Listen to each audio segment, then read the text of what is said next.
তো ছোটবেলায় এক সময় হয়েছে কি যে সন্ধ্যার আগ মুহূর্তে আমি দাঁড়ায় একটা জোরে একটা সাউন্ড করছে, আমার সামনে হাসপাতাল ছিল, মানে দেয়াল ছিল। সো তখন আমি হঠাৎ করে আমি যে সাউন্ডটা করছি ওই সাউন্ডটা দেখি আবার আমার কানে আইসা আবার পৌঁছেছে। তখন সন্ধ্যার আগ মুহূর্তে তুমি বুঝো তখন একটু ভয় ভয় কাজ করছে, আর অনেক ছোট ছিলাম তো। সো এই জিনিসটা কার কার সাথে হয়েছে একটু কমেন্টে জানিও। এই জিনিসটা কার কার সাথে হয়েছে তোমরা বলো, ভাই আমরা ভয় পাই না, আমরা অনেক বীর, আমরা ভয় পাই না, আপনি যেভাবে ভয় পাইছেন আমরা ভয় পাই না। এটা তোমরা সকলেই বলবো, এটা আমি জানি। বাট যেহেতু অনেক ছোট ছিলাম এই কারণে কিন্তু ভাইয়া ভয় পাইছি, কারণ তখন আমি চিন্তা করতেছি আমি কথা বলতেছি, আমি যা বলতেছি সেগুলোই কিন্তু আবার ওখান থেকেও বলতেছে, তার মানে কিছু একটা ওই জায়গাতে আছে। এই বিষয়টা কিন্তু অনেকের সাথেই হয়েছে। এটা কেন জানো? এটা হচ্ছে কিন্তু প্রতিধ্বনির জন্য।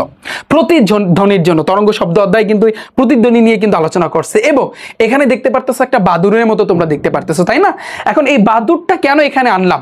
কারণ এই প্রতিধ্বনির ক্ষেত্রে এখানে ইন্টারেস্টিং কিছু বিষয় আছে যা শুনে তুমি আসলে অবাক হয়ে যাবা। তোমাদের বইয়ের ভিতরেও কিন্তু আছে প্রতিধ্বনি দিয়ে। এই যে প্রতিধ্বনি ভাইয়া, তুমি একটু খেয়াল করো, প্রতিধ্বনি মানে কি? যখন কোনো শব্দ মূল শব্দ থেকে আলাদা হয়। অর্থাৎ ধরো আমি এখানে বসে কথা বলতেছি, আমার এই কথাটা সামনে একটা দেয়াল আছে ওইটায় বাড়ি মেরে, বা আমার এই কথাটা ওইখানে গিয়ে ধাক্কা খেয়ে আবার আমার কাছে কিন্তু ফিরে আসবে। এই জিনিসটা এখানে গিয়ে ধাক্কা খেয়ে আবার কিন্তু এই বরাবর কি করবে? ব্যাক করবে।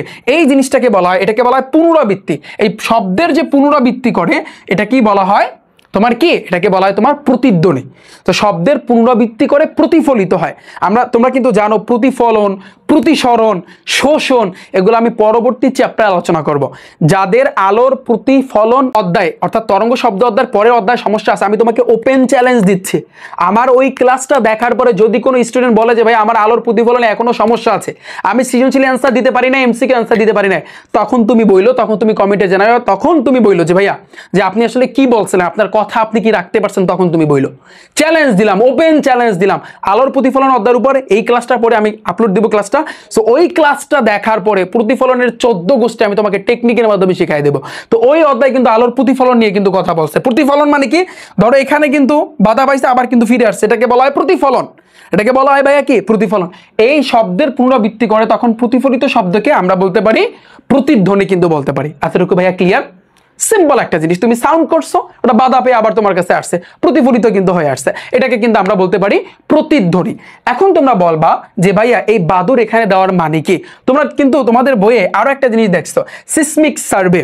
এই জিনিসটার কথাও কিন্তু তোমরা কিন্তু শুনছো যে মাটির নিচে কিন্তু গ্যাস আছে কিনা এটা বের করার জন্য কিন্তু আমরা এই সিসমিক সার্ভের মাধ্যমে কিন্তু এটা বের করতে পারি।